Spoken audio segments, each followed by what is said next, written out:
નમસ્કાર. આજના લેક્ચરમાં આપણે ગુજરાતનો ઇતિહાસ વિશે જોશું.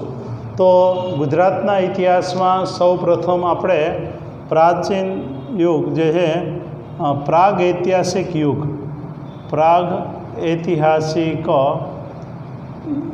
યુગ જે છે એના સમય વિશે વાત કરશું.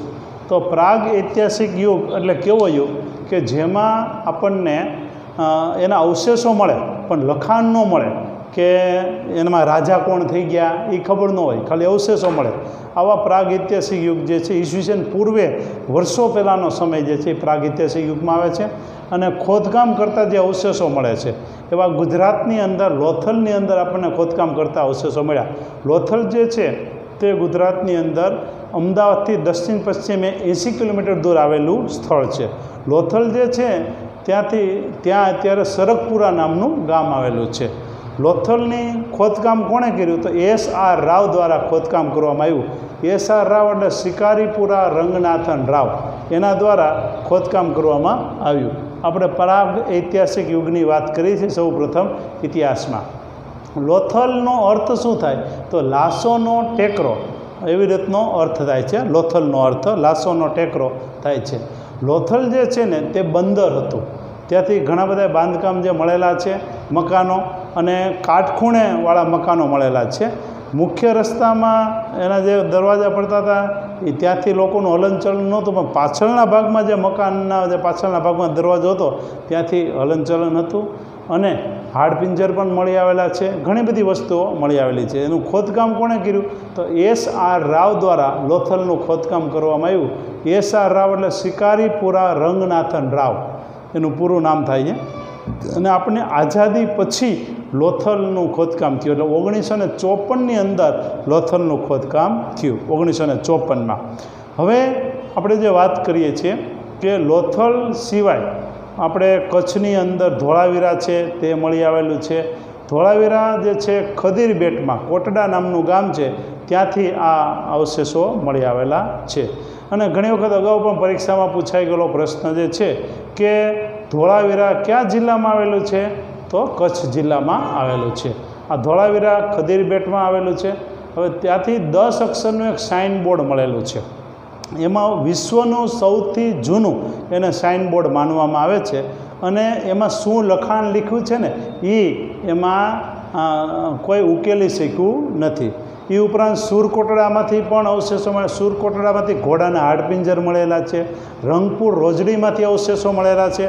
રંગપુર એટલે જે રંગપુર ને રોજડી એટલે શ્રીનાથગઢ, ગોંડલ તાલુકાનું રાજકોટ જિલ્લાનું જે છે ને ત્યાંથી પણ અવશેષો મળ્યા. સૌથી પહેલાં જો અવશેષો મળ્યા હોય ને ખોદકામ કરતાં તો રંગપુરમાંથી મળેલા છે. ત્યાર પછીની જો વાત કરીએ તો આવા ઘણા બધા સ્થળો જે છે, આપણે ગુજરાતના ઇતિહાસની જ વાત કરીએ છીએ, ગુજરાત સિવાય બીજા રાજ્યોમાં પણ અવશેષો સિંધુ ખીણની સંસ્કૃતિના અવશેષો મળી આવેલા છે. હવે આવી રીતના આ પ્રાગ ઐતિહાસિક યુગ એટલે આવો યુગ કે જેના ખોદકામ કરતાં અવશેષો મળે છે, તેવા યુગને પ્રાગ ઐતિહાસિક યુગ કહેવાય છે. ત્યાર પછીની વાત કરીએ તો પ્રાચીન યુગ. પ્રાચીન યુગ જે છે, પ્રાચીન યુગ એટલે કેવો યુગ કે જ્યારે રામાયણ અને મહાભારતનો સમય એટલે પ્રાચીન યુગનો સમય છે. રામાયણ અને મહાભારતનો સમય કે પૃથ્વીનો કોઈ પ્રલય થયો હોય છે, તો એ પૃથ્વીનો પ્રલય થયો હોય છે એમાં બધા લોકો એમાં આખું બધું પૃથ્વીનો નાશ થયો અને મનુ ભગવાન બચ્યા. વૈવસ્ત મનુ કહેવાય છે. તે ભગવાન જે મત્સ્ય અવતાર લીધો અને એ આખી વાર્તા જે છે. અને મનુ ભગવાન પૃથ્વી ઉપરના સૌથી પહેલો કોઈ પુરુષ હોય તો મનુ છે. અને આ હિન્દુ સંસ્કૃતિ પ્રમાણે અને ખ્રિસ્તી સંસ્કૃતિ પ્રમાણે જો કોઈ પુરુષ આદમ અને ઈવ એ લોકોને માને છે, પહેલો પુરુષ અને સ્ત્રી. હવે આપણે મનુની વાત કરીએ છીએ. મનુએ મનુસ્મૃતિ નામનો ગ્રંથ લખ્યો. એમાં 16 સંસ્કારની વાત કરેલી છે. માણસે કેવું જીવન જીવવું જોઈએ એવા સંસ્કારની વાત એ મનુસ્મૃતિની અંદર કરેલી છે. આ મનુસ્મૃતિમાં ગ્રંથ લખ્યો. હવે આ જે મનુ ભગવાન થઈ ગયા તેનો પુત્ર એટલે સયાર્તી. આ સયાર્તીનો પુત્ર જે છે ને આનર્ત, અને આનર્તનો પુત્ર રેવત્ય. મનુ ભગવાનના પુત્ર છે સયાર્થી, એનો પુત્ર આનર્ત અને એનો પુત્ર રેવત છે. એ રેવતને કૃષ્ણ અને યાદવોએ એને હરાવ્યા. એટલે કૃષ્ણને યાદવો છે ને યુપીમાંથી ભાગીને આવ્યા હતા. એ લોકો શિશુપાલ અને જરાસંઘના ત્રાસથી એ લોકો આ બાજુ સૌરાષ્ટ્રમાં આવીને વસ્યા અને રેવતને હરાવ્યા. અને ત્યાર પછી એણે રાજધાની સ્થાપી અને એનું નામ કુશસ્થળી રાખ્યું. કુશસ્થળીમાંથી સમય જતાં એનું નામ દ્વારાવતી થયું અને દ્વારાવતીમાંથી દ્વારકા પડ્યું. અને 15મી ઓગસ્ટ 2013ના રોજ નવો જિલ્લો બન્યો, એ દેવભૂમિ દ્વારકા. એ જે છે એ સૌથી પહેલાં જો રાજધાની કૃષ્ણે સ્થાપી તો કુશસ્થળી નામની રાજધાની રેવતને હરાવીને સ્થાપી. ત્યાર પછી તો વૈવાહિક સંબંધો પણ બંધાણા. રેવતની જે પુત્રી હતી રેવતી, એના લગ્ન કૃષ્ણના ભાઈ બળરામ સાથે થયા, એટલે એવી રીતના પણ સંબંધો બંધાણા. પણ આજે બધી વાત છે ને પ્રાચીન યુગની વાત છે.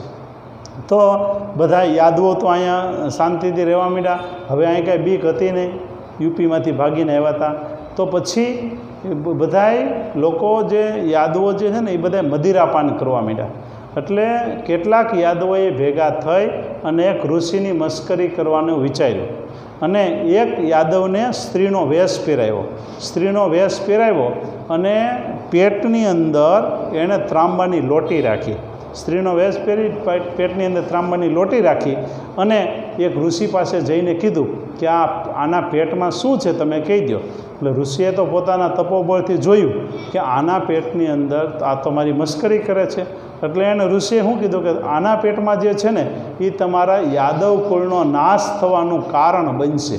આવી રીતના કીધું. હવે મસ્કરી તો થતા થઈ ગઈ, હવે શું કરું? એટલે યાદવોએ એ લોટી ત્રાંબાની લોટી કાઢી અને પથ્થર આરે ઘસવા માંડ્યા. એટલી ઘસી હાવ ઘસી નાખી. પણ થોડોક ટુકડો જે વિધો છેલ્લે એ એને દરિયામાં ફેંકી દીધો. એ ટુકડો એક માછલીએ ખાધો અને માછલીએ જે ટુકડો ખાધો ને પછી એ ટુકડો લઈ અને માછલીએ ખાધો. પછી એક માછીમારે માછલી પકડી. માછીમારે માછલી પકડીને માછલીને ચીરી તો આ ટુકડો નીકળ્યો. એ પચે તો નહીં એટલે એને તો કંઈ ઉપયોગી હતો ને એટલે એણે ઘા કરી દીધો. તો એક જરા નામનો પારધી ત્યાંથી હાલ્યો જતો હતો, એણે આ ટુકડો જોયો અને એણે જોયું કે આ તો બાણનો આગળનો ભાગ બને એમ છે. એટલે બાણનો આગળનો ભાગ બને એમ છે જોયું એટલે એણે બાણનો આગળ ભાગ બનાવવા માટે એણે ટુકડાનો ઉપયોગ કર્યો અને પીપળાના ઝાડ નીચે, જે ભાલકા તીર્થ ગીર સોમનાથ જિલ્લામાં, કૃષ્ણ ભગવાન પીપળાના ઝાડ નીચે સૂતા હતા, બેઠા હતા. તો પગની અંદર એ જરા નામના પારધી અને બાણ માર્યું અને કૃષ્ણનું ત્યાં અને ત્યાં અવસાન થયું. આવી રીતના યાદવો જે હતા એ અંદરો અંદર લડીને મર્યા. એને યાદવા સ્થળી કહેવાય છે. પરીક્ષામાં એક વખત પ્રશ્ન પૂછાણો હતો કે અંદરો અંદર જે બધા લડીને મરે એને શું કહેવાય? તો યાદવા સ્થળી કહેવામાં આવે છે. તો આવી રીતના કૃષ્ણ અને યાદવોનો આ રીતના વિનાશ થયો. ત્યાર પછી એટલે આ પ્રાચીન યુગ છે અને એ મહાભારતનો સમય એ આ પ્રાચીન યુગની અંદર આવે છે. મહાભારતનું યુદ્ધ છે ને કુરુક્ષેત્રમાં લડાયું હતું. કુરુક્ષેત્ર હાલમાં હરિયાણાની અંદર આવેલું છે. હરિયાણાની અંદર જે કુરુક્ષેત્ર આવેલું છે અને તે અને અત્યારે કેટલા બધા ગામડાઓ એ મેદાનની અંદર વસેલા છે કે જ્યાં મહાભારતનું યુદ્ધ લડાણું હતું અને 18 દિવસ સુધી મહાભારતનું યુદ્ધ ચાલુ થયું હતું, ચાલુ રહ્યું. 18 દિવસ સુધી મહાભારતનું યુદ્ધ ચાલ્યું હતું. અને એ જે મહાભારત જે લખ્યું એ વેદવ્યાસે લખ્યું. આમ તો વેદવ્યાસ બોલતા ગયા અને ગણપતિ લખતા ગયા, આવી રીતના જે છે આપણે બધાને ખબર છે. પણ વેદવ્યાસે મહાભારત લખ્યું, રામાયણ લખી વાલ્મીકીએ. તો વેદવ્યાસે જે મહાભારત લખ્યું ને એમાં ઘણું બધા પર્વ આવેલા છે. એમાં જે છઠ્ઠું પર્વ છે ને શાંતિ પર્વ છે, ભીષ્મ પર્વ અને ઘણા બધા પર્વ છે. શાંતિ પર્વમાંથી શ્રીમદ ભગવદ્ ગીતા જે લીધેલી છે, ભીષ્મ પર્વમાંથી શ્રીમદ ભગવદ્ ગીતા ભીષ્મ પર્વમાંથી લીધેલું છે. શાંતિ પર્વમાં પંચાયતી રાજમાં ઉલ્લેખ આવે છે શાંતિ પર્વનો. એટલે ભીષ્મ પર્વમાંથી શ્રીમદ ભગવદ્ ગીતા લીધેલી છે અને એમાં 18 અધ્યાય છે. ભગવદ્ ગીતામાં 700 શ્લોક છે અને 4 પાત્ર છે, કૃષ્ણ, અર્જુન, ધૃતરાષ્ટ્ર અને સંજય. શ્રીમદ ભગવદ્ ગીતાનો પહેલો શ્લોક જ છે અને જે ધૃતરાષ્ટ્ર બોલે છે કે ધર્મક્ષેત્રે કુરુક્ષેત્રે સમવેતા યુત્સવ મામકા પાંડવાશ્ચૈવ કિમ કુર્વત સંજય. મારા અને પાંડુના પુત્રો જે છે એ અત્યારે ધર્મક્ષેત્ર એવા કુરુક્ષેત્રમાં મારાના પાંડુના પુત્રો શું કરે છે? તો આ ત્યાં પહેલો શ્લોક છે અને શ્રીમદ ભગવદ્ ગીતાનો 700 શ્લોક છે, 18 અધ્યાય છે, 4 પાત્ર છે. પણ એના છેલ્લો શ્લોક છે યત્ર યોગેશ્વર કૃષ્ણ યત્ર પાર્થો ધનુધર તત્ર જે વિજ્વળભૃતિ ધ્રુવા નીતિર્મતે મમ. તો આવી રીતના જે શ્રીમદ્ ભગવદ્ ગીતા એ શ્રીમદ્ ભગવદ્ ગીતાનું જે લેખન કોણે કીધું તો વેદ વ્યાસે શ્રીમદ્ ભગવદ્ ગીતાનું લેખન કરેલું છે. ત્યાર પછી ભગવદ્ જે મહાભારત છે એનું જૂનું નામ શું? એક વખત પરીક્ષામાં એવો પ્રશ્ન પૂછે. આપણે તો પરીક્ષાની દૃષ્ટિએ જોઈએ છીએ, કોઈ ઇતિહાસકાર તરીકે ઇતિહાસ નથી જોતા અને આપણે વિદ્વાનય નથી બનવું, પણ પરીક્ષાની દૃષ્ટિએ જે કેવા કેવા પ્રશ્નમાંથી નીકળે એટલે તમને હું આ સ્ટોરી રૂપે વાત કરું છું. તો આપણે મહાભારતનું જૂનું નામ શું હતું? તો મહાભારતનું જૂનું નામ જય સંહિતા હતું. મહાભારત કોણે લખ્યું? તો વેદ વ્યાસે લખ્યું. આવી રીતના પ્રશ્નો પૂછે. રામાયણ છે એ કોણે લખી? તો વાલ્મીકીએ લખી. વાલ્મીકીનું મૂળ નામ શું હતું? આપણને થાય વાલ્મીકીનું મૂળ નામ તો વાલ્ય લૂંટારો હતો એ નહીં, પણ વાલ્મીકીનું મૂળ નામ હતું રત્નાકર. એ પણ પૂછાઈ ગયેલો પ્રશ્ન છે.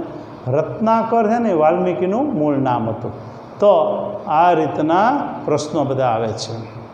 રામાયણની અંદર કુલ 7 કાંડ છે. લંકાકાંડ છે, કિષ્કિંધાકાંડ છે, બાલકાંડ છે, આ બધા કાંડ છે. હવે એ જે કાંડ જે છે 7 કાંડ, રામાયણમાં કુલ 24,000 શ્લોક છે રામાયણની અંદર. એટલે બહુ સુંદર મજાનું વર્ણન જે છે. તો આ રીતના અને હમણાં જ રામાયણે રેકોર્ડ કર્યો. રામાયણ સિરિયલે જે છે લોકડાઉન દરમિયાન સૌથી વધારે એકસાથે જોવાતી જે છે એ વિશ્વમાં સૌથી પ્રથમ વખત એવો બન્યો કે આ કાર્યક્રમ એકસાથે વધારે બધાએ જોયો હોય આ રામાયણને એ રેકોર્ડ થયો. એ પણ કરંટ અફેર્સમાં પ્રશ્ન બની ગયો હતો. તો પ્રાચીન યુગમાં રામાયણની વાત આવે, મહાભારતની વાત આવે, આ બધી જે છે તેની વાત કરીએ. આપણે ઇતિહાસની વાત કરીએ છીએ. ત્યાર પછી જે છે ને ત્રીજી વાત આવે છે મૌર્ય યુગ. મૌર્ય યુગની વાત કરીએ તો મૌર્ય યુગમાં સેલ્યુકસ નિકેટર નામનો એક વ્યક્તિ થઈ ગયા હતા. સેલ્યુકસ નિકેટર, અને એની ઉપર એ સિકંદરનો સેનાપતિ હતો. સિકંદર છે ને અહીંથી સેના બધું લૂંટી અને પણ એ નદી ઓળંગી ન શીખી એટલે એને બધું દઈ દીધું હતું સેલ્યુકસ નિકેટરને. અને ચંદ્રગુપ્ત મૌર્ય હતા. એ ચંદ્રગુપ્ત મૌર્યે સેલ્યુકસ નિકેટર ઉપર એણે આક્રમણ કર્યું અને અફઘાનિસ્તાનનો પ્રદેશ અને કાબુલનો અમુક પ્રદેશ એણે જીતી લીધો. આ જે પ્રદેશ જીત્યો ને એટલે સેલ્યુકસ નિકેટરની પુત્રી હતી, એનું નામ હતું હેલના. એ હેલના ખુશ થઈ અને એનાથી પ્રભાવિત થઈ, ચંદ્રગુપ્ત મૌર્યના પરાક્રમથી પ્રભાવિત થયા હેલના, અને એણે હેલનાએ ચંદ્રગુપ્ત મૌર્ય સાથે લગ્ન કર્યા. એટલે ચંદ્રગુપ્ત મૌર્ય પણ ખુશ થયા. એટલે સેલ્યુકસ નિકેટરને 500 હાથી ભેટમાં આપ્યા. 500 હાથી ભેટમાં આપ્યા એટલે સેલ્યુકસ નિકેટર ખુશ થયા. એટલે એણે કે વ્યક્તિને મોકલો. એનું નામ હતું મેગેસ્થનીઝ. મેગેસ્થનીઝ જે છે ને ગ્રીક નાગરિક હતા અને એણે ભારતની અંદર જે ચંદ્રગુપ્ત મૌર્યનો જે દરબાર હતો એની અંદર રાજદૂત તરીકે રહેતા હતા અને મોકલા. હવે એમનેમ રહેતો તો કંઈ વાંધો નથી, આપણને ભારે ન પડે, પણ એણે ગ્રંથ લખ્યો. અને એ ગ્રંથ છે ને ઇન્ડિકા નામનો ગ્રંથ એણે લખ્યો. એમાં મૌર્ય સમયની રાજકીય, આર્થિક, સામાજિક સ્થિતિ શું હતી ને એ કહેવાય. એટલે મેગેસ્થનીઝ છે ને, મેગેસ્થનીઝ એ ચંદ્રગુપ્ત મૌર્યના દરબારમાં રાજદૂત તરીકે રહેતો, સેલ્યુકસ નિકેટરે મોકલેલ હતો. તો એ મેગેસ્થનીઝ ભારતીય ઇતિહાસના પિતા ગણવામાં આવે છે. ઓમ જો આપણે પૂછીએ ને કે ઇતિહાસના પિતા કોણ, તો હેરોડોટ્સ. હેરોડોટ્સ ઇતિહાસના પિતા છે, પણ ભારતીય ઇતિહાસના પિતા કોણ, તો મેગેસ્થનીઝ. બરાબર, મેગેસ્થનીઝ ભારતીય ઇતિહાસના પિતા. અને પરીક્ષામાં પૂછાઈ ગયેલો પ્રશ્ન છે કે મેગેસ્થનીઝે નીચેનામાંથી કયો ગ્રંથ લખ્યો, તો ઇન્ડિકા. ઇન્ડિકા નામનો ગ્રંથ લખેલો છે. મૌર્ય યુગમાં ચંદ્રગુપ્ત મૌર્ય થઈ ગયા. આજે ચંદ્રગુપ્ત મૌર્ય જે હતા ને એણે એનો પુત્ર હતો બિંદુસાર. એને બધું સોંપી અને શ્રવણબેલગોડાની અંદર એણે આખું જીવન વિતાવ્યું ચંદ્રગુપ્ત મૌર્યએ. પોતાનું આખું જીવન પછી ચંદ્રગુપ્ત મૌર્યમાં વિતાવ્યું હતું પાછળ જીવન. એનો બહુ રાજા પરાક્રમી હતા. એનો એક શિષ્ય હતો ચંદ્રગુપ્ત મૌર્યનો, એનું નામ હતું પુષ્યદન. એ પુષ્યદન જે હતા, પુષ્યગુપ્ત, એ પુષ્યગુપ્ત જે હતા એણે તળાવ બનાવ્યું, સુદર્શન તળાવ, જે સૌથી પહેલું તળાવ હતું અને ગિરનારમાં સુવર્ણ સિક્તા નામની નદી એમાંથી જે નીકળતી હતી એની ઉપર આખો બંધ બાંધ્યો અને એક તળાવ બનાવ્યું, સુદર્શન તળાવ. સૌથી પહેલું સુદર્શન તળાવ જો હોય બનાવ્યું તો આ ચંદ્રગુપ્ત મૌર્યના જે સુબો હતો, સુબો એનું નામ હતું પુષ્યગુપ્ત. એ પુષ્યગુપ્તે બનાવેલું હતું. ચંદ્રગુપ્ત મૌર્યની વાત કરીએ છીએ. પછી એના પુત્ર બિંદુસારને સોંપી અને એને જતા રહ્યા શ્રવણ બેલગોડામાં પાછળ જિંદગી એને વિતાવી. અને એણે જૈન ધર્મ સ્વીકાર્યો, જૈન ધર્મ સ્વીકાર્યો. ત્યાર પછી બિંદુસારે એના પુત્રને સોંપી દીધું અને એનું નામ હતું સમ્રાટ અશોક.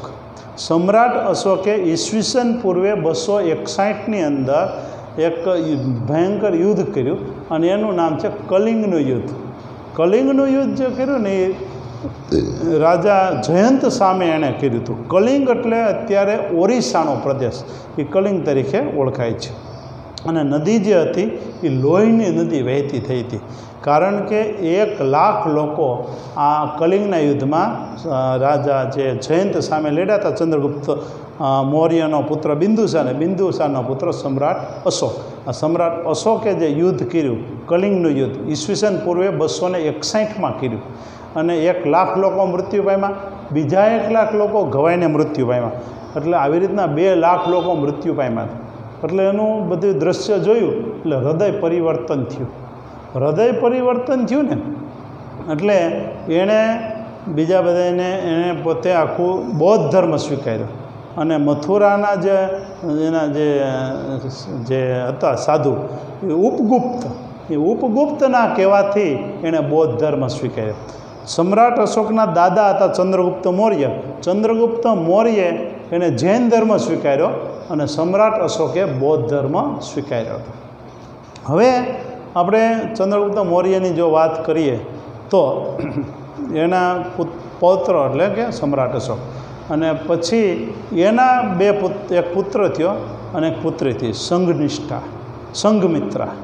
અને જે પુત્ર થયો એ પુત્રનું નામ શું હતું? જે સમ્રાટ અશોકનો પુત્ર મહેન્દ્ર, અને પુત્રનું નામ હતું મહેન્દ્ર અને પુત્રીનું નામ હતું સંઘમિત્રા. એટલે એ જે સંઘમિત્રા હતી અને બંનેને એણે શ્રીલંકા મોકલા અને શ્રીલંકા એણે બૌદ્ધ ધર્મના પ્રચારાર્થે એને શ્રીલંકા મોકલા. તો આ રીતના મૌર્ય યુગની અંદર થાય છે. ત્યાર પછીનો જે ચોથો આવે છે શકસત્રપ કાળ. શકસત્રપ કાળ, શકસત્રપ કાળ એટલે શું? જે સત્રપ એટલે રાજા, એમાં જે મહાપ્રતાપી રાજા હતા એમાં જે શકસત્રપ કાળના શક લોકો છે ને, ભારતની અંદર કુલ 4થી સદી સુધી હતા. શક લોકો જે હતા એ 4થી સદી સુધી શકસત્રપ કાળની અંદર હતા. પુષ્ય જે એના પ્રતાપી રાજા થઈ ગયા શકસત્રપ કાળમાં. કોણ થઈ ગયું શકસત્રપ કાળમાં? રુદ્રદામા. રુદ્રદામા નામનો મહાપ્રતાપી રાજા થઈ ગયો. અને રુદ્રદામાનો જે સુબો હતો સુવિશાખ. સુવિશાખે પોતાના ખર્ચે સુદર્શન સરોવરનું સમારકામ કરાવ્યું હતું શકસત્રપ કાળની અંદર. જો સમારકામ એ ઘણી વખત થઈ ગયો, સોમનાથ મંદિરનો ઘણી વખત જીર્ણોદ્ધાર થયેલો છે, એમ સુદર્શન સરોવર જે જૂનાગઢમાં છે એનું પણ ઘણી વખત સમારકામ થયેલું છે. તો રુદ્રદામા જે હતા, રુદ્રદામાનો સુબો સુવિશાખ એના પોતાના ખર્ચે જે સુદર્શન સરોવરનું સમારકામ કરાવ્યું હતું. ત્યાર પછી શકસત્રપ કાળની અંદર શક સંવંતની શરૂઆત કરી. શક સંવંતની શરૂઆત ઈસવીસન 78ની અંદર થઈ. જે કનિષ્ક નામનો રાજા હતો, કનિષ્ક નામનો રાજા હતો, કનિષ્ક નામનો રાજા હતો ને, એણે ઈસવીસન 78ની અંદર એણે કનિષ્ક શક સંવંતની શરૂઆત કરી. તમને વાત કરું, સમ્રાટ અશોક જે હતા ને, સમ્રાટ અશોક, એ સમ્રાટ અશોકે શ્રીનગર વસાવ્યું અને કનિષ્કે કનિષ્કપુર વસાવ્યું. કનિષ્કે હવે શ્રીનગર વસાવનાર કોણ? તો સમ્રાટ અશોક.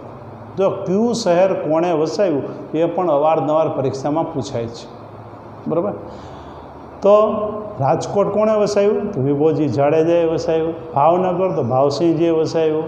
બરાબર, મહુડાસુ, રાજા બતળનું મોડાસા. એટલે આવા બધા જે શહેરો જે છે ને, આનંદગીરી ગોસ્વામી આણંદ વસાવ્યું, તો ફ્રાન્સિસ ડે એણે ચેન્નાઈ વસાવ્યું, ઈસ્ટ ઇન્ડિયા કંપનીએ કલકત્તા વસાવ્યું, તો આવી રીતના એણે વસાવ્યું.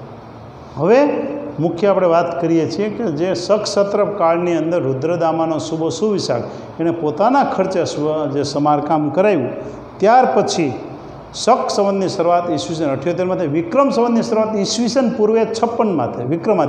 વિક્રમાદિત્ય એક પોસ્ટ હતી, હોદ્દો હતો. ઘણા બધા વિક્રમાદિત્ય થઈ ગયા.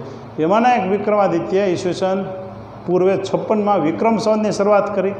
અને શક સંવતની શરૂઆત વિક્રમ સંવત એટલે કારતક, માગસર, પોષ માસ જે આપણે તારીખ હોય ને એમાં વિક્રમ સંવત હોય છે. અને શક સંવત જે આપણે ભારત સરકારે પંચાંગ તરીકે સ્વીકાર્યું શક સંવતને, અને એ જે સ્વીકાર્યા 1957ની અંદર શક સંવતને. અને એનો અવારનવાર પ્રશ્ન પૂછાય છે કે શક સંવતનો પ્રથમ માસ કયો? તો ચૈત્ર માસ. અંતિમ માસ કયો? તો ફાગણ માસ. શક સંવતની શરૂઆત ચૈત્ર માસથી શરૂ થાય છે અને 22મી માર્ચ એટલે એ પ્રથમ દિવસ. લીપ યર હોય તો 21મી માર્ચ શક સંવતનો. એટલે આવી રીતના હોય છે. 21મી માર્ચથી શરૂ થાય લીપ યર હોય તો શક સત્રપ કાળ થયો.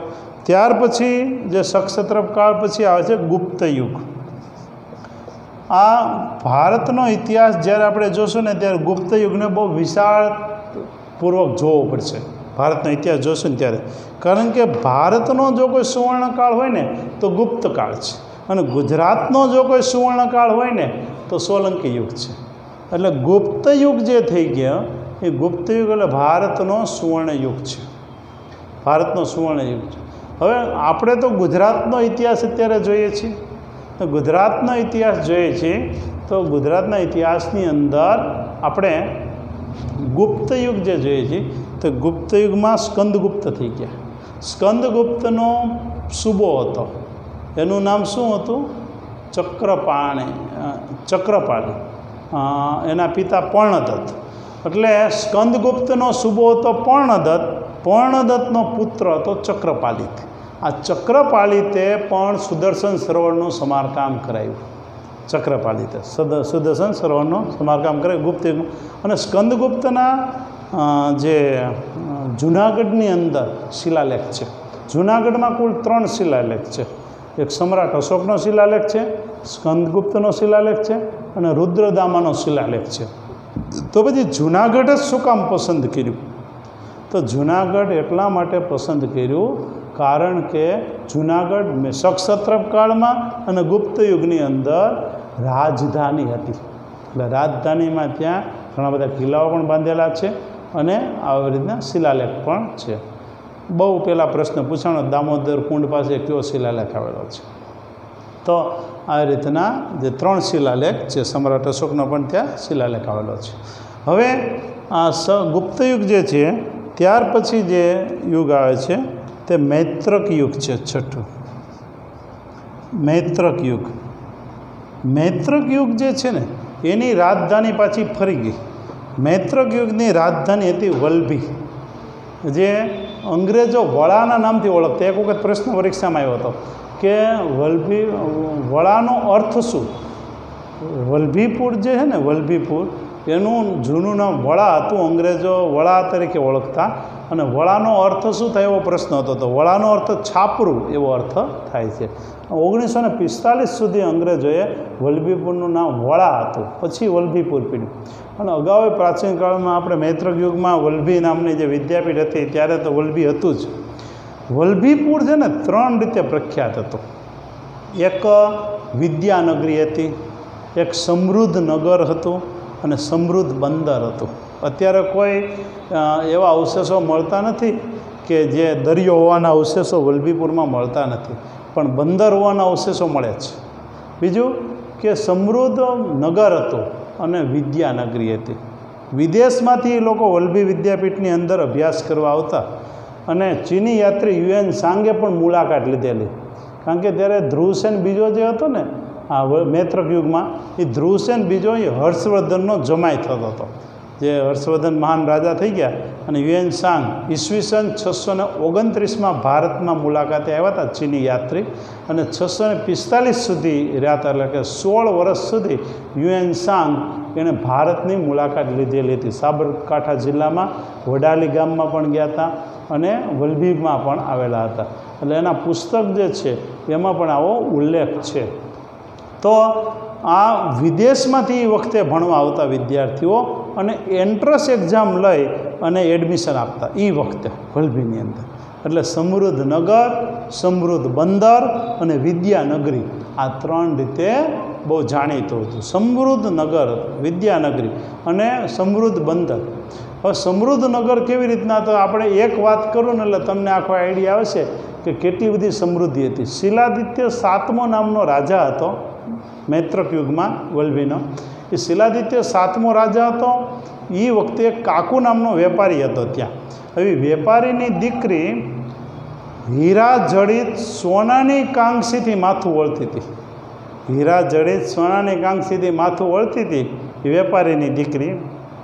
એટલે એણે એક શિલાદિત્ય 7માની પુત્રી હતી, એ એની બેનપણી, એટલે એની પાસે કાંગસી માગી. એટલે વેપારીની દીકરીએ ના પાડી દીધી કે હું કાંગસી નહીં આપું. એટલે રાજાની દીકરી તો રોતી રોતી ઘરે આવી અને રાજાએ કાકુ વેપારીને બોલાવ્યો કે આ જો મારી દીકરીને તમારી દીકરીએ કાંગસી ન આપી એટલે એ રડે છે અને એને અપરાધ કર્યો કહેવાય. એટલે એનો દંડ એના પિતાને કીધું કે તમે અપમાનિત કરી અને એના પિતાને નગરમાંથી બહાર કાઢી મૂક્યા. એટલે આ અપમાન થયેલું જોઈ કાકુ વેપારીએ આરબોને આમંત્રણ આપ્યું અને ઈસવીસન 788ની અંદર આરબોએ મૈત્રકમાં ઉપર જે વલભી ઉપર આક્રમણ કર્યું અને આરબોએ વલભીનો નાશ કર્યો. આરબોએ વલભીનો નાશ કર્યો અને આક્રમણ કર્યું. તો આ રીતના મૈત્રક યુગની કોઈ જો નાશ થયો હોય તેનું કારણ આરબો જે હતા. આરબોના કારણે મૈત્રક યુગનો નાશ થયો. 788માં આવ્યા હતા. 788માં શંકરાચાર્યનો જન્મ પણ થયેલો. શંકરાચાર્યનો જન્મ કેરળ નામના રાજ્યમાં કાલડી નામનું ગામ છે, ત્યાં શંકરાચાર્યનો જન્મ થયો હતો 788ની અંદર. બરાબર, અહીં દેખાય છે ને, અહીંયા પછી જે છે ને તે વાત આવે છે અનુમૈત્રક યુગ. અનુમૈત્રક યુગ છે. અનુમૈત્રક યુગ જે છે ને 7મો યુગ છે. 7મો પોઈન્ટની વાત કરું છું. મૈત્રક યુગ પછી અનુમૈત્રક યુગ છે. અનુમૈત્રક યુગમાં જ ઘણા બધા રાજાઓ, જેટલા રાજાઓ એટલા રજવાડા. રજવાડા એટલે રાજધાની હતી. ઘણી બધી રાજધાનીઓ હતી. માન્ય ખેટક જે છે, પંચાસર છે, નવસારિકા છે. નવસારીનું જૂનું નામ નવસારિકા હે ને. તો આજે નવસારી આપણે જે પંચાસરની મારે તમને વાત કરવી છે. પંચાસરની અંદર એક જયશિખરી નામના રાજા થઈ ગયા. પંચાસર રાજ્ય હતું. આપણે અનુમૈત્રક કાળની વાત કરું છું. તો પંચાસર નામનું રાજ્ય હતું. પંચાસર રાજ્યમાં જયશિખરી નામના રાજા, જયશિખરી એની સમૃદ્ધિ જોઈ અને ભોળ નામના રાજાને એના ઉપર થયું કે આટલી બધી સમૃદ્ધિ કેમ. એટલે એણે સમૃદ્ધિ એટલે મેળવવા માટે, એના ઉપર જીતવા માટે, જીત મેળવવા ભુવડ નામના રાજાએ એના એક સેનાપતિને મોકલો. એનું નામ હતું મિહિર. મિહિરને મોકલો અને મિહિરને મોકલો એટલે એણે યુદ્ધ કરવા માટે. તો જયશિખરીએ પણ પોતાનો સેનાપતિ હતો, એનું નામ હતું સુરપાલ. એ મિહિર અને સુરપાલ વચ્ચે યુદ્ધ થયું. સુરપાલ જે હતો ને એ જયશિખરીનો સગો સાળો થતો હતો. મિહિર અને સુરપાલ વચ્ચે યુદ્ધ થયું અને એમાં મિહિર હારી ગયો, સુરપાલ જીતી ગયા. એટલે ભુવર રાજાને આવીને વાત કરી કે આપણે તો હારી ગયા.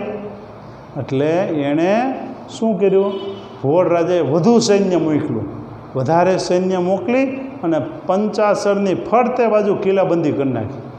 ફરતે બાજુ કિલ્લાબંધી કરી એટલે એણે જયશિખરીએ એની પત્નીએ તેનું નામ હતું રૂપસુંદરી. એ રૂપસુંદરી અને રૂપસુંદરીનો ભાઈ સુરપાલ, બંનેને જયશિખરીએ કીધું કે તું અને તારો ભાઈ બંને જણા કાંઈક છુપે રસ્તે વ્યા જાઓ, કારણ કે મારે હવે લડવું પડશે. એટલે એ છુપે રસ્તે જવા નીકળે છે અને જંગલમાં જતા રહ્યા. અને જે જંગલમાં જતા રહ્યા અને પાછળથી જય શિખરી ઘુવડ સામે લડ્યો અને મરાયો. પાછળથી અહીં જય શિખરી તો મરાયો એટલે રૂપસુંદરીએ જંગલમાં એક બાળકને જન્મ આપ્યો. એ બાળકનું નામ વનરાજ પાડ્યું. વનમાં જન્મ થવાથી વનરાજ પાડ્યું. એ વનરાજ ચાવડા. વનરાજ ચાવડાના પિતાનું નામ હતું જય શિખરી, માતાનું નામ હતું રૂપસુંદરી. આ વનરાજ ચાવડા હતા. અને એ જે વનરાજ ચાવડા છે ને પછી જે શરૂ થાય છે ચાવડા વંશ. ચાવડા વંશ શરૂ થાય છે. ચાવડા વંશની જે મૂળ શેમાં છે તો અનુમૈત્રક વંશની અંદર એના મૂળ છે. ચાવડા વંશની રાજધાની કઈ એમ પૂછે ને તો પંચાસર જ લખવું, કારણ કે વનરાજ ચાવડાએ પછી નવી રાજધાની સ્થાપી હતી અને અનુમૈત્રક યુગમાં આ પણ પંચાસર હતું. તો વનરાજ ચાવડા થઈ ગયા, એણે ચાવડા વંશની સ્થાપના કરી. એ તો નાના હતા તો એના મામા હતા શૂરપાળ, એને યુદ્ધ વિદ્યા શીખવતા હતા. અને એ યુદ્ધ વિદ્યા જે શીખવતા હતા એમાં એને બે મિત્રો હતા, અણહિલ ભરવાડ અને ચાપો વાણિયો. આ બે વનરાજ ચાવડાના મિત્રો. એને પછી ધીમે ધીમે મોટા થયા અને મિત્રોની મદદથી અને બીજા યોદ્ધાની મદદથી એણે પંચાસર ઉપર જે પિતાના મોતનો બદલો લેવા માટે હુમલો કર્યો, આક્રમણ કર્યું અને પંચાસરને જીતી લીધું. અને પછી એણે ચાપા વાણિયા ઉપરથી ચાપાનેર વસાવ્યું, જે પાવાગઢની તળેટીમાં છે. અને અણહિલ ભરવાડ ઉપરથી એણે અણહિલપુર પાટણ વસાવ્યું. બરાબર. અણહિલપુર પાટણની સ્થાપના કોણે કરી તો વનરાજ ચાવડાએ. ચાપાનેરની સ્થાપના કોણે કરી તો વનરાજ ચાવડાએ. આ રીતના વનરાજ ચાવડાએ કીધું. હવે વનરાજ ચાવડા જે છે ચાવડા વંશની એ જ્યારે ગાદી ઉપર બેઠા ત્યારે એની જે માનેલી બેન હતી શ્રીદેવી, એના હાથેથી એને તિલક કર્યું હતું. એણે રાજ તિલક એણે કર્યું હતું. હવે ચાવડા વંશમાં પછી એનો દીકરો થયો ક્ષેમરાજ, એનો દીકરો યોગરાજ. એ થોડોક કપાતર નીકળ્યો, કારણ કે થોડુંક લૂંટારો નીકળ્યો. ત્રીજી પેઢીએ લૂંટારો નીકળ્યો. પણ ચાવડા વંશના પહેલા રાજા કોણ તો વનરાજ ચાવડો.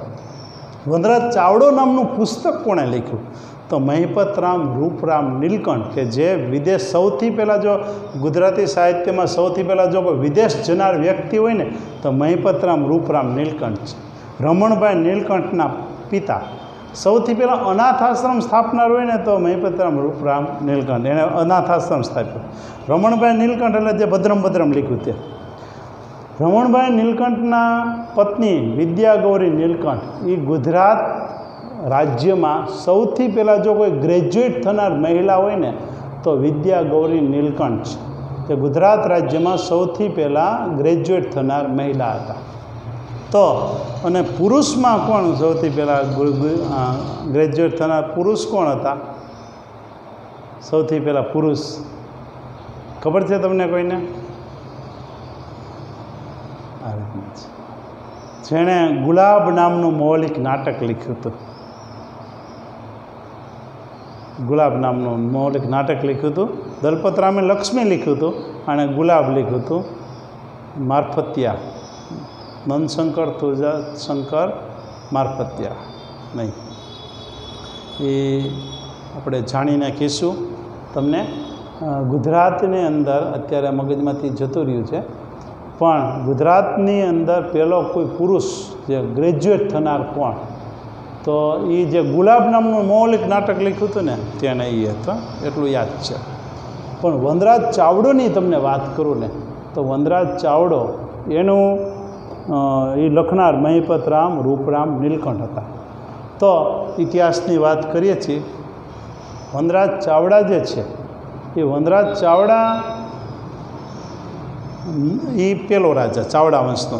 અને ચાવડા વંશનો અંતિમ રાજા કોણ તો સામંતસિંહ. સામંતસિંહ જે છે ને એ અંતિમ રાજા છે. હવે આ જે સામંતસિંહના બેન હતા એનું નામ હતું લીલાદેવી. અને લીલાદેવીના લગ્ન રાજા રાજ સાથે થયા. રાજા રાજ ચાલુક્ય વંશના હતા. એ રાજા રાજ અને લીલાદેવીને એક પુત્ર થયો, એનું નામ હતું મૂળરાજ. એ મૂળરાજ સોલંકી એ સામંતસિંહનો ભાણિયો થાય, એટલે એની સાથે રહેતો હતો. સામંતસિંહ છે ને એને નશો કરવાની ટેવ, એટલે જ્યારે નશો કરે ને એટલે મૂળરાજ સોલંકીને ગાદીએ બેહાડે અને જાહેર કરે કે આજથી કે આ મારો ભાણિયો જે છે એ તમારો રાજા, આવી જાહેર કરે. અને પછી નશો ઉતરી જાય ને એટલે હેઠો ઉતારે, વળી પણ નશો ચડે ને, નશો કરીને ત્યાં ગાદીએ બેહાડે. એટલે અવારનવાર આવું થવાથી એક વખત મૂળરાજ સોલંકીએ એના મામાની હત્યા કરી, સામંતસિંહની હત્યા કરીને હાચીને ગાદીએ બેસી ગયો. અને એ જે ગાદીએ બેસી ગયો ને એણે જે સ્થાપના કરીને એ સોલંકી વંશની સ્થાપના કરી. સોલંકી વંશના સ્થાપક કોણ? તો મૂળરાજ સોલંકી, એ સોલંકી વંશના સ્થાપક. સોલંકી વંશના પ્રથમ રાજા જે હતા તે મૂળરાજ સોલંકી, જે સિદ્ધપુરની અંદર રુદ્ર મહાલય બનાવ્યો.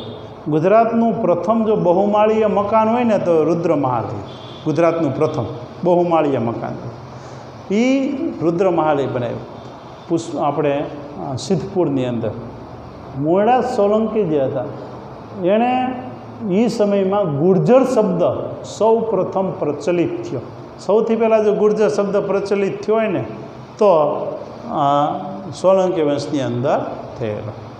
ત્યાર પછી તો ઘણા બધા રાજા થઈ ગયા. ચામુંડરાજ થઈ ગયા, વરરાજ થઈ ગયા, દુર્લભરાજ થઈ ગયા. દુર્લભરાજે દુર્લભ સરોવર બનાવ્યું હતું.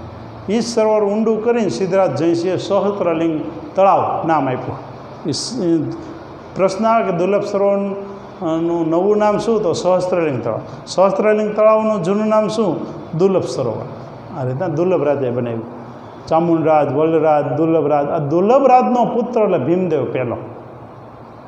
અવારનવાર પ્રશ્ન પરીક્ષામાં આવી ગયો કે મોહમ્મદ ગઝનીએ જ્યારે સોમનાથ પર ચડાઈ કરી, મોહમ્મદ ગઝનીએ સોમનાથ લીધું 7 જાન્યુઆરી 1026ના રોજ એણે સોમનાથ લીધું. તો એ જ્યારે સોમનાથ લીધું ને ત્યારે ગુજરાત પર કોનું શાસન હતું? આવો પ્રશ્ન આવે તો ભીમદેવ પહેલાંનો. અથવા તો એમ આવે કે જ્યારે મોહમ્મદ ગઝનીએ સોમનાથ પર આક્રમણ કર્યું, કુલ 17 વખત ભારત ઉપર આક્રમણ કર્યું હતું, એમાં જ્યારે 16મી વખત આક્રમણ કર્યું ને ત્યારે એણે સોમનાથ લીધું હતું. તો સોમનાથ લીધું ત્યારે પાટણમાં કોની સત્તા હતી? કારણ કે ત્યારે એનું પાટનગર હતું, આપણું ગુજરાતનું એ પાટણ હતું. પાટણમાં કોની સત્તા હતી?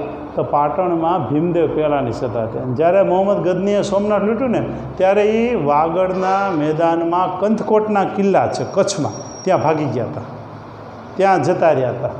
ઘણાનો મત એવો છે કે સેના એકઠી કરવા ત્યાં ગયા હતા, સેના એકઠી કરવા, પણ ત્યારે એ પાટણમાં હાજર નહોતા. પછી ભીમદેવ પહેલો જે હતો ને એનો એક મંત્રી હતા, વિમલ મંત્રી. એ વિમલ મંત્રી એને ભીમદેવ પહેલાંએ આબુના પરમાર વંશના રાજાને હરાવ્યા અને એને દંડ નાયક તરીકે વિમલ મંત્રીની આબુમાં નિમણૂક કરી. હવે એણે વિમલ મંત્રી શું કર્યું કે આબુ પાસે આવેલા કુંભારિયામાં સૌથી પહેલાં 1032ની અંદર એણે જૈન દેરાસર બાંધ્યા. સૌથી પહેલાં જો જૈન દેરાસર કોઈ બંધાવ્યા હોય ને તો વિમલ મંત્રીએ બનાવ્યા. એ ભીમદેવ પહેલાંના દંડનાયક તરીકે, આબુના દંડનાયક તરીકે એ હતા અને કુંભારિયાની અંદર બનાવ્યા.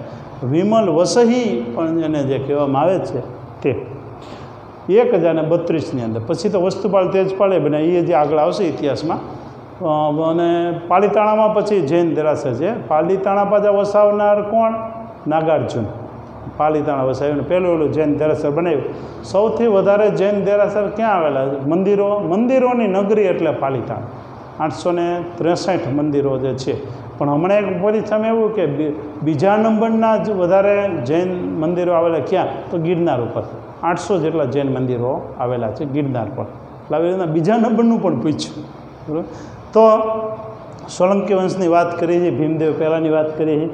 તો ભીમદેવ પહેલાંને 2 પત્ની હતી, એક ઉદયમતી હતી અને એક બકુલાદેવી. એ બકુલાદેવી એ જ ચોલાદેવી, આપણે જે સોમનાથની અંદર નૃત્યાંગના નર્તકી તરીકે હતા. નર્તકી જે ચોલાદેવી વિશે તમે જો ઇતિહાસમાં નામ સાંભળ્યું હોય ને એ જ બકુલાદેવી, એ ચોલાદેવી. અને એણે જે સોમનાથની અંદર સોમનાથમાં નર્તકી તરીકે હતા. હવે આજે સોલંકી વંશમાં ભીમદેવ પહેલાંની વાત કરીએ છીએ તો ભીમદેવ પહેલાંને 2 પત્ની હતી, ઉદયમતી અને બકુલાદેવી. આ ઉદયમતીને 2 પુત્ર હતા, મૂળરાજ અને કર્ણદેવ. મૂળરાજનું અકાળે અવસાન થયું અને કર્ણદેવ ગાદીએ આવ્યા.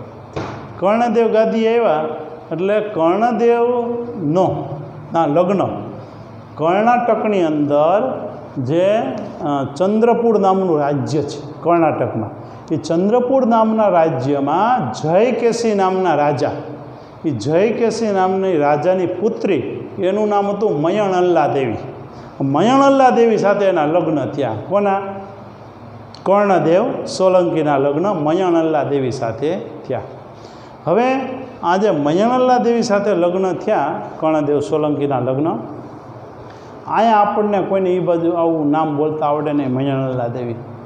દાખલા તરીકે તમને વાત કરું તો સોનિયા ગાંધી જે છે એ શ્રીમતી સોનિયા ગાંધી, એનું મૂળ નામ એન્ટોનિયો માઇનો છે. તો એન્ટોનિયો માઇનો છે એના દેશની અંદર. તો અહીંયા આપણને એન્ટોનિયો માઇનો એટલું થોડુંક નામ ઓલું લાગે, એટલે એનું નામ સોનિયા રાખ્યું. એવી રીતના મયણલ્લા દેવી આ વિસ્તારમાં આપણને થોડુંક નવું નામ લાગે, એટલે મિનળ દેવી નામ રાખ્યું. એ મિનળ દેવી એ જ મયણલ્લા દેવી કર્ણાટકના હતા કુરી. અને ચંદ્રપુર નામનું રાજ્ય, એમાં જયકેશી નામના રાજા, એની દીકરી હતી મયણલ્લા દેવી, એ જ મિનળ દેવી હતી, જે કર્ણદેવ સોલંકી સાથે લગ્ન કર્યા. કર્ણદેવ અને મિનળ દેવી એની ઘરે પાલનપુરની અંદર 1091માં પાલનપુરમાં સિદ્ધરાજ જયસિંહનો જન્મ થયો, પુત્રનો જન્મ થયો 1091માં. એનું નામ સિદ્ધરાજ જયસિંહ. સિદ્ધરાજ જયસિંહના પિતા કોણ? તો કર્ણદેવ સોલંકી. સિદ્ધરાજ જયસિંહના માતા કોણ? તો મિનળ દેવી. 1091માં જન્મ થયો પાલનપુરની અંદર. પાલનપુર એટલે અત્તરની નગરી, ફૂલોની નગરી એટલે પાલનપુર જે છે બનાસકાંઠા જિલ્લાનું મુખ્ય મથક. ગુજરાતમાં કુલ 12 જિલ્લા અત્યારે એવા છે કે એના મુખ્ય મથક અલગ છે જિલ્લાની અંદર. એવી રીતના બનાસકાંઠા હોય તો એનું મુખ્ય મથક પાલનપુર, સાબરકાંઠા હોય તો એનું મુખ્ય મથક જે છે હિંમતનગર, કચ્છ હોય તો એનું મુખ્ય મથક જે ભુજ. તો આવી રીતના જે 12 જિલ્લા છે. સોલંકી વંશની વાત કરીએ છીએ. સોલંકી વંશના જે કર્ણદેવ અને મિનળ દેવીના પુત્ર સિદ્ધરાજ જયસિંહ. સિદ્ધરાજ જયસિંહ જ્યારે 3 વર્ષના હતા, એટલે કે 1094ની અંદર, ત્યારે માળવાના રાજા જે છે, માળવાના રાજા જે નરવર્મા, એણે હુમલો કર્યો, આક્રમણ કર્યું, અને સિદ્ધરાજ જયસિંહના પિતા કર્ણદેવની હત્યા થઈ. સિદ્ધરાજ જયસિંહ 3 વર્ષના હતા ને ત્યારે ગાદી ઉપર આવ્યા હતા. અકબર 13 વર્ષની ઉંમરે ગાદી આવ્યા હતા. અકબર 13 વર્ષની ઉંમરે ગાદી આવ્યા, આ 3 વર્ષના હતા ત્યારે ગાદી આવ્યા હતા સિદ્ધરાજ જયસિંહ. તો સિદ્ધરાજ જયસિંહ ગાદી અને મિનળ દેવી શાસન ચલાવતા હતા. મિનળ દેવીના કહેવાથી સિદ્ધરાજ જયસિંહે યાત્રાવેરો માફ કર્યો હતો, અને સોમનાથ જે છે એ સોમનાથમાં યાત્રાવેરો હતો. એ વખતે એને 72 લાખ રૂપિયાની આવક થતી હતી, વાર્ષિક આવક 72 લાખ રૂપિયાની. પણ મિનળ દેવીના કહેવાથી માફ કરતી. મિનળ દેવીએ મલાવ તળાવ બનાવ્યું ધોળકાની અંદર. ન્યાય જોવો હોય તો મલાવ તળાવ જાઓ. એવું શું કામ કહે છે? કારણ કે ન્યાય એક મકાન આવતું હતું, તળાવ ગોળ બનાવવું હતું, પણ એક વિધવા બેનનું મકાન આવતું હતું. એને કીધું કે તમે મકાન હટાવી લો ને તો તળાવ ગોળ થઈ જાય. તો એણે વિનંતી કરી ઓલા બેને કે મારા પતિની આખરી નિશાની છે, એટલે આ મકાન તો નહીં હટાવું. તો જો ધારતને મિનળ દેવી તો રાજસત્તાનો ઉપયોગ કરીને મકાન હટાવી શકે, પણ એવું કર્યું નહીં. નાનામાં નાના માણસનું ધ્યાન રાખ્યું, એટલે એવું કહેવાય છે ઇતિહાસમાં કે ન્યાય જોવો હોય ને તો મલાવ તળાવ જાઓ. ભલે ખાંચો રાખ્યો પણ એ બધાનું ધ્યાન રાખ્યું. તો આ રીતના મલાવ તળાવ બનાવ્યું. વિરમ ગામની અંદર મુનસર તળાવ બનાવ્યું, એ પણ મિનળ દેવીએ બનાવ્યું, કે જે અર્ધ સહસ્ત્રલિંગ તળાવ તરીકે જાણીતું છે. આ મુનસર તળાવ છે એ અહીંયા બનાવ્યું વિરમ ગામની અંદર. તો આ રીતના મિનળ દેવીએ. પછી સિદ્ધરાજ જયસિંહ જે છે એ શાસન ઉપર બેઠા હતા, ગાદી ઉપર. મિનળ દેવી શાસન ચલાવતા હતા. સિદ્ધરાજ જયસિંહ મોટા થાય છે. તો સિદ્ધરાજ જયસિંહ મોટા થાય એટલે પિતાના મોતનો બદલો લેવા માટે એણે માળવા ઉપર ચડાઈ કરી અને યશોવર્માને હરાવ્યા, અને એણે અવંતીનાથનું બિરુદ મળ્યું. અવંતીનાથ શા માટે કહેવાના? કારણ કે માળવા ઉપર ચડાઈ કરીને જીતા, એટલે સિદ્ધરાજ જયસિંહને અનેક બિરુદ મળેલા છે. અને ગુજરાતમાં જો કોઈ શ્રેષ્ઠ જો સુવર્ણકાળ હોય ને ગુજરાતનો, તો એ સોલંકી યુગ છે. ભારતનો સુવર્ણકાળ એટલે ગુપ્ત યુગ. અને સોલંકી યુગમાં જો કોઈ શ્રેષ્ઠ રાજા હોય તો એ આપણે સિદ્ધરાજ જયસિંહ. સિદ્ધરાજ જયસિંહની માતાનું નામ મિનળ દેવી, પિતાનું નામ કર્ણદેવ સોલંકી હતું. હવે સિદ્ધરાજ જયસિંહ જે હતા એને અવંતીનાથ શા માટે કહેવાના? કારણ કે એણે માળવા ઉપર ચડાઈ કરી. સિદ્ધરાજ જયસિંહની સગાઈ રાણક દેવી સાથે થઈ હતી. એ વખતે જૂનાગઢ અને પાટણને ભળતું નહીં. જૂનાગઢના રાજા રા ખેંગાર હતા. એ રા ખેંગાર રાણક દેવીને ઉપાડી ગયા અને પાછળથી સિદ્ધરાજ જયસિંહ લડવા ગયા. દેસળ ને વિસળ બે એના જે ભાણિયા હતા રા ખેંગારના, એ ફૂટી ગયા અને એને કિલ્લાની અંદર પ્રવેશ મળી ગયો. રાણક દેવીને પાછું આવવું નહોતું, છતાં પણ રાણક દેવીને પાછા લાવ્યા અને હજી વઢવાણ પહોંચ્યા. પાટણ લઈ જતા હતા જૂનાગઢથી. વઢવાણ પહોંચ્યા ને ત્યાં એને મૃત્યુ પામ્યા, સતી થઈ ગયા. ટૂંકમાં મૃત્યુ પામ્યા મીનળદેવી. એક વખત હમણાં પરીક્ષામાં પૂછાણું, આપણે મીનળદેવી નહીં, રાણક દેવી પરીક્ષામાં હમણાં પ્રશ્ન પૂછાણો હતો કે રાણક દેવીની સમાધિ ક્યાં આવેલી છે? તો વઢવાણની અંદર છે. એણે શ્રાપ આપ્યો હતો સિદ્ધરાજ જયસિંહ, તારે સંતાન નહીં થાય, અને એને સંતાન જ નહોતા સિદ્ધરાજ જયસિંહ. એક પુત્રી હતી, એનું નામ હતું કંચન, અને એને દત્તક લીધેલી હતી. બાકી સિદ્ધરાજ જયસિંહને કાંઈ સંતાન હતા નહીં. તો સોલંકી વંશમાં આપણે વાત કરી છે સિદ્ધરાજ જયસિંહને, તો જૂનાગઢમાં રા ખેંગારને હરાવ્યો એટલે સિદ્ધ ચક્રવર્તીનું બિરુદ મળ્યું. માળવા ઉપર ચડાઈ કરી એટલે અવંતીનાથનું બિરુદ મળ્યું. ત્યાર પછી બર્બરક નામનો એક રાક્ષસ હતો, જેને બાબરો ભૂત કરીને સ્મશાનમાં જ રહેતો અને લોકોને હેરાન કરતો. એને મલયુદ્ધ કરી અને સિદ્ધરાજ જયસિંહે હરાવ્યો. અને એમ કહેવાય છે કે જ્યાં સુધી પછી બાબરો ભૂત જીવો ને ત્યાં સુધી સિદ્ધરાજ જયસિંહના બોડીગાર્ડ તરીકે એણે કામ કર્યું. સિદ્ધરાજ જયસિંહના બોડીગાર્ડ તરીકે કામ કર્યું. એ બાબરો ભૂત એને મલયુદ્ધ કરીને બર્બરક નામના વ્યક્તિને હરાવ્યો. એટલે બર્બરક જીષ્ણુ કહેવાના. ત્રિભુવન ગંડ, બર્બરક જીષ્ણુ, સિદ્ધ ચક્રવર્તી, અવંતીનાથ, આ બધાય સિદ્ધરાજ જયસિંહના ઉપનામો છે, અપાયેલા બિરુદ છે. હવે સિદ્ધરાજ જયસિંહના એના દરબારની અંદર સિદ્ધ હેમ શબ્દાનુશાસન નામનો જે વ્યાકરણ ગ્રંથ કે જે હેમચંદ્રાચાર્ય લખ્યો હતો. હેમચંદ્રાચાર્યનો જન્મ ધંધુકામાં થયો હતો. એનું બાળપણનું નામ હતું ચાંગદેવ. તો હેમચંદ્રાચાર્ય ના લખેલો જે ગ્રંથ હતો એણે પાટણની અંદર સોનાની અંબાડીઓ, જે હાથીની અંબાડીઓ, શ્રીકળ નામના હાથી, પરીક્ષામાં એક વખત એવું પૂછાણું હતું કે જે શોભાયાત્રા કાઢી એની હાથીનું નામ શું? તો શ્રીકળ. તો સિદ્ધરાજ જયસિંહ નીચે ચાલ્યા, ગ્રંથને એ હાથીની અંબાડી ઉપર બેસાડ્યો, શ્રીકળ નામના હાથી એની અંબાડી ઉપર બેસાડ્યો, અને એણે શોભાયાત્રા કાઢી પાટણની અંદર, અને રાજા પોતે નીચે ચાલ્યા. મોદી સાહેબે પણ ભારતીય બંધારણની આવી સુરેન્દ્રનગરની અંદર શોભાયાત્રા કાઢેલી છે. અમરેલીની અંદર રમેશ પારેખ એ લખેલું જે 6 અક્ષરનું નામ, એ પુસ્તક જે છે કાવ્ય સંગ્રહ છે રમેશ પારેખનો, એ અમરેલીની અંદર પણ એવી રીતના હાથીની અંબાડી ઉપર શોભાયાત્રા કાઢેલી પુસ્તકની. આવા બધાય બનાવો બનતા હોય છે, પરીક્ષાની દૃષ્ટિએ યાદ રાખવાનું હોય છે. ત્યાર પછી આપણે જે સોલંકી વંશની વાત કરીએ, સિદ્ધરાજ જયસિંહ, 10 ટોપિકની મારે તમને વાત કરવાની છે. 9મા ટોપિકની વાત કરીએ છીએ. સોલંકી વંશની અંદર, સોલંકી વંશમાં આપણે જે વાત કરીએ છીએ સિદ્ધરાજ જયસિંહને, સિદ્ધરાજ જયસિંહ જ્યાં સુધી હતા ને ત્યાં સુધી કોઈ વખતે એને કુમારપાળને એને આવવા નહોતા દેતા. કુમારપાળને એક વખત ઋષિ બનીને આવ્યા હતા, તો એને પગ ધોતા હતા ને તો સિદ્ધરાજ જયસિંહ ઓળખી ગયા, આવા પગ કોઈ રાજાના હોઈ શકે, સંતના ન હોય, ઋષિના ન હોય. ઓળખી પછી તો છટકીને જતા રહ્યા હતા કુમારપાળ. પણ સિદ્ધરાજ જયસિંહ હતા ને ત્યાં સુધી પોતે પાટણમાં આવ્યા નહોતા. પણ પછી સિદ્ધરાજ જયસિંહના અવસાન પછી, અને સિદ્ધરાજ જયસિંહે પાટણના પટોળાનો પણ એને લાવ્યા હતા, ત્યાં વિકાસ કર્યો હતો પાટણના પટોળાનો. હવે સિદ્ધરાજ જયસિંહ જ્યાં સુધી હતા ને ત્યાં સુધી કુમારપાળને આવવા નથી. સિદ્ધરાજ જયસિંહના મૃત્યુ પછી હેમચંદ્રાચાર્યના કહેવાતી, કારણ કે કુમારપાળ સીધા ગયા ખંભાત, અને હેમચંદ્રાચાર્ય ખંભાતમાં હતા અને શરણે પડી ગયા. હેમચંદ્રાચાર્યના કહેવાથી કુમારપાળ ગાદીએ આવ્યા પાટણની. હેમચંદ્રાચાર્યના કહેવાથી કુમારપાળે 12મી સદીની અંદર ત્યાં દારૂબંધી કરાવી. એક વખત એવો પ્રશ્ન હતો, 12મી સદીમાં ગુજરાતમાં દારૂબંધી કોણે કરાવી હતી? કુમારપાળે કરાવી હતી. હેમચંદ્રાચાર્યના કહેવાથી કુમારપાળે જૈન ધર્મ સ્વીકાર્યો હતો. જૈન ધર્મ સ્વીકાર્યો હતો. આવા કુમારપાળ. ગિરનારના પગથિયા કુમારપાળે બનાવેલા છે. તારંગાની અંદર જે તારંગા પર્વત, મહેસાણા જિલ્લામાં તારંગા પર્વત, એમાં જે એક જ શિલામાંથી જે અજીતનાથજીની મૂર્તિ, એ પણ કુમારપાળે બનાવેલી છે. કુમારપાળ વિશે પણ ઘણું કહ્યું. એને પણ કાંઈ સંતાન નહોતા. એના પછી ભાઈ હતો જે મહિપાળ એનો પુત્ર જે હતો અજયપાળ, એને ગાદીએ બેસાડ્યા હતા. અજયપાળની પણ હત્યા થઈ, એટલે એની પત્ની નાયિકા દેવી ગાદીએ આવ્યા, અને નાયિકા દેવીએ એના પુત્ર મૂળરાજ બીજાને ગાદીએ બેસાડ્યા. અને એણે એ વખતે મોહમ્મદ ઘોરીને 1178ની અંદર મોહમ્મદ ઘોરીને હરાવ્યા હતા નાયિકા દેવીએ યુદ્ધની અંદર.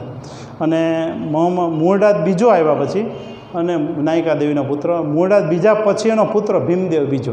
સોલંકી યુગમાં જો સૌથી વધુ કોઈ શાસન કર્યું હોય ને તો ભીમદેવ બીજાએ. સોલંકી યુગમાં કોઈ શ્રેષ્ઠમાં શ્રેષ્ઠ રાજા હોય ને તો સિદ્ધરાજ જયસિંહ. સોલંકી વંશમાં કોઈ નબળામાં નબળો રાજા હોય ને તો ભીમદેવ બીજો, ભોળો ભીમ તરીકે ઓળખાતો. 60 વર્ષથી વધુ વર્ષ સુધી એણે શાસન કર્યું. અને પણ એણે ભૂલ કરી. પૃથ્વીરાજ ચૌહાણના પિતા હતા સોમેશ્વર, એની અજમેરમાં એણે હત્યા કરી, અજમેરમાં હત્યા કરી. પછી તો આ નબળા પડતા ગયા, અને પછી એનો પુત્ર આવ્યો ત્રિભુવનપાળ, 1-1.5 વર્ષ જેટલી એને રાજ કર્યું, અને સોલંકી વંશનો અંત આવ્યો. સોલંકી વંશનો પ્રથમ રાજા એટલે મૂળરાજ સોલંકી, સોલંકી વંશનો અંતિમ રાજા એટલે ત્રિભુવનપાળ. અને અંતિમ જે વાત કરી તો વાઘેલા વંશ છે, વાઘેલા વંશ છે. હવે આ વાઘેલા વંશ જે છે, વાઘેલ નામના ગામ ઉપરથી આ લોકોને વાઘેલા નામ. ધોળકાનો જે હતા લવણ પ્રસાદ, એના દીકરા જે વીર ધવલ, અને વીર ધવલના એ વખતે એને કુમારપાલને તેજપાલને વસ્તુપાલને તેજપાલ બે એના મંત્રીઓ હતા. એણે વસ્તુપાલને તેજપાલે અહીંયા આબુની અંદર એને બે દેરાણી જેઠાણીના ગોખલા બનાવ્યા છે. એની 2 પત્ની હતી, અનુપમા દેવી અને લલિતા દેવી, 2 પત્ની વસ્તુપાલને તેજપાલની, અને એને ગોખલા બનાવ્યા ત્યાં આબુની અંદર. અને પછી આ વીર ધવલ જે થઈ ગયા, વીર ધવલના પુત્ર કે જેણે વાઘેલા વંશની સ્થાપના કરી, એ કોણ? વિસલદેવ વાઘેલા. અને વિસલદેવ વાઘેલા એણે આની સ્થાપના કરી, વાઘેલા વંશની સ્થાપના કરી વિસલદેવ વાઘેલાએ. અને વિરમદેવ વાઘેલાએ વિરમગામ વસાવ્યું. એનું જે જૂનું ગામ હતું નામ, એનું નામ બદલીને વિરમગામ પાડ્યું. અને વિસલદેવ વાઘેલાએ વાઘેલા વંશની સ્થાપના. વાઘેલા વંશના સ્થાપક કોણ? તો વિસલદેવ વાઘેલા. તો આમાં પૂછે, દાખલા તરીકે એમ પૂછે કે ભાઈ ચાવડા વંશના સ્થાપક કોણ? તો વનરાજ ચાવડા. ચાવડા વંશનો છેલ્લો રાજા કોણ? તો સામંતસિંહ. સોલંકી વંશના સ્થાપક કોણ? તો મૂળરાજ સોલંકી. સોલંકી વંશના છેલ્લો રાજા કોણ? તો ત્રિભુવનપાળ. તો વાઘેલા વંશના સ્થાપક કોણ? તો વિસલદેવ વાઘેલા. વાઘેલા વંશના જે છેલ્લો રાજા કોણ? તો કર્ણદેવ વાઘેલા. વિસનગરની સ્થાપના વિસલદેવ વાઘેલાએ કરેલી છે. વિસનગર જે તાંબા પિત્તળના વાસણ તરીકે ઓળખાય છે. મહાગુજરાત આંદોલનની છેલ્લી મિટિંગ વિસનગરમાં થઈ હતી, એવો પ્રશ્ન પણ એક વખત પૂછાણો હતો, મહાગુજરાત આંદોલન. હવે વાઘેલા વંશનો છેલ્લો રાજા જે હતો કર્ણદેવ વાઘેલા, એને રાયકરણ વાઘેલા પણ કહેવાય. રજપૂતનો પણ છેલ્લો રાજા, ગુજરાતનો છેલ્લો રાજા એટલે કર્ણદેવ વાઘેલા. નંદશંકર તુળજાશંકર મહેતાએ એક કરણ ઘેલો નામનું પુસ્તક લખ્યું છે 1866ની અંદર. કરણ ઘેલો જે લખ્યું તે જે સૌથી પહેલી ગુજરાતી નવલકથા તરીકે એ માનવામાં આવે છે, કરણ ઘેલો. હવે એ જે કરણ ઘેલો લખ્યું એ સૌથી કર્ણદેવ વાઘેલા ઉપર લખેલું છે. હવે કર્ણદેવ વાઘેલાની પત્ની હતી કમલાદેવી, અને એની એક પુત્રી હતી, એનું નામ હતું દેવળદેવી. કર્ણદેવ વાઘેલાની પત્ની કોણ? કમલાદેવી. એની પુત્રી દેવળદેવી. હવે કર્ણદેવ વાઘેલાએ એના મંત્રી હતા માધવ મંત્રી. એ માધવ મંત્રીના પત્ની ઉપર એણે ખરાબ દૃષ્ટિ કરી. માધવ મંત્રીના પત્ની એણે રાજાને તાબે થવાના બદલે એણે મોતને વાલું કર્યું. આ આઘાત લાગ્યો માધવ મંત્રીને. એટલે સીધા તો એ રાજા અમે લડી ન શકે, એટલે એણે અલાઉદ્દીન ખિલજીને આમંત્રણ આપ્યું દિલ્હીમાં મદદ કરવા માટે. અને ઘર ફૂટે ઘર જાય, એટલે ઘરના પછી મદદ કરવા માટે ઓલા જે કાનડે પ્રબંધ નામનું પુસ્તક છે ને એમાં વર્ણન છે. અલાઉદ્દીન ખિલજી દિલ્હીથી નીકળી અને ગુજરાતમાં કર્ણદેવ વાઘેલા ઉપર જ્યારે હુમલો કરવા આવે છે ત્યાં સુધીનું આખું વર્ણન, એમાંય મહુડા રાજા બતોડનું મહુડાસું એમાં એ પણ વર્ણન છે. કાનડે પ્રબંધ નામનું જે પદ્મનાભે લખેલું જે કાનડે પ્રબંધ નામનું પુસ્તક છે એમાં આખું વર્ણન છે અલાઉદ્દીન ખિલજીનું, કે જે દિલ્હીથી નીકળીને અહીંયા આવ્યો. એટલે જે કર્ણદેવ વાઘેલા પણ ભાગવું પડ્યું. એની પત્ની કમલાદેવી અને પુત્રી દેવળદેવી એ પકડાઈ ગયા. એટલે કમલાદેવી સાથે અલાઉદ્દીન ખિલજીએ લગ્ન કર્યા. માધવ આ તો ભાગી ગયા, કર્ણદેવ વાઘેલા તો, એટલે કમલાદેવી સાથે કર્ણદેવ વાઘેલાએ લગ્ન કર્યા. આપણે કમલાદેવી સાથે અલાઉદ્દીન ખિલજીએ લગ્ન કર્યા, અને કમલાદેવીને અને કર્ણદેવની જે પુત્રી હતી દેવળદેવી, એની સાથે અલાઉદ્દીન ખિલજીના પુત્ર ખિજ્ર ખાન, અલાઉદ્દીન ખિલજીના પુત્ર ખિજ્ર ખાને એણે દેવળદેવી સાથે લગ્ન કર્યા. અને દેવળદેવી અને ખિજ્ર ખાનની જે લવ સ્ટોરી છે એ આશિકી નામના પુસ્તકમાં વર્ણન કર્યું છે. કોણે વર્ણન કર્યું છે? કે જે તબલાના શોધક છે, હિન્દના પોપટ તરીકે જાણીતા છે, હિન્દના પોપટ આમિર ખુસરો. Very good. આમિર ખુસરોએ એણે વર્ણન કર્યું છે, અને એ જે વર્ણન કર્યું છે આમિર ખુસરોએ આશિકી નામના પુસ્તકમાં. આટલું ઇતિહાસમાં રાખીએ. પણ નગીનદાસ તુળજાદાસ મારફતિયા કે જે ગુજરાતની અંદર, વચ્ચે મેં તમને પ્રશ્ન જવાબ નથી આપ્યો, તમને છેલ્લે આપી દઉં. નગીનદાસ તુળજાદાસ મારફતિયા કે ગુજરાતની અંદર સૌ પ્રથમ ગ્રેજ્યુએટ થનાર વ્યક્તિ, અને મૌલિક નાટક ગુલાબ સૌ પ્રથમ લખ્યું. જે અનુવાદિત નાટક લક્ષ્મી જે લખ્યું એ દલપતરામે લખ્યું, પણ મૌલિક નાટક લખ્યું ગુલાબ, એ સૌથી પહેલું ગણાય છે. એ નગીનદાસ તુળજાદાસ મારફતિયા એણે સૌ પ્રથમ ગુજરાતમાં ગ્રેજ્યુએટ થનાર પુરુષ. અને વિદ્યા ગૌરી નીલકંઠ અને એના બેન શારદાબેન મહેતા એ સૌથી પહેલાં ગ્રેજ્યુએટ થનાર મહિલા હતી. તો ઇતિહાસનો, ગુજરાતનો ઇતિહાસનો જે આપણે પ્રાગ ઇતિહાસ યુગથી લઈ અને વાઘેલા વંશ સુધીનો આપણે અહીંયા અટકીએ છીએ. આટલું જ કહી અને ઓજસમાંથી હું દીપક ભટ્ટ અહીંથી આપની પાસેથી વિરામ લઉં છું. અસ્તુ.